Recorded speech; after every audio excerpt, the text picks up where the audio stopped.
In this video, we're going to talk about how the ZL8800 handles overcurrent fault protections.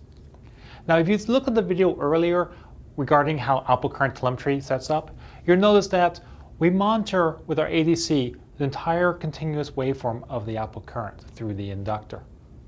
So what you've got is you have a choice of two different slopes, upslope sampling or downslope sampling. Now, the default is the downslope sampling because for most applications, if you're running from a 12 volt input, you're converting to low output voltages, so this is going to be the bulk of period of time. The way the device works is it continuously samples the inductor current at all points. If you're using downslope, it will only look in this period of time after a certain blanking period, and you get to select this time period to avoid any switch node transitions, which causes noise to come onto the signal. Right after the blanking time expires, the device will start sampling continuously. Now, the first few readings are probably what's going to be tripping your peak over current protection.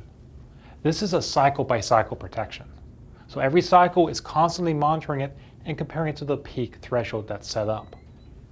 All the other points, including those, are continuously sampled and averaged together. That way you also get an average overfault response. So for peak current, or for an overcurrent event, you get two settings, peak and average. And the same thing applies for undercurrent. There's also a peak undercurrent and an average undercurrent fault. Now the question occurs is, well, if the device detects a peak fault or an average, what occurs?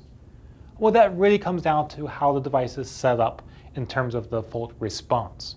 This is another PM bus command in the device that allows you to configure exactly the occurrence and the next steps.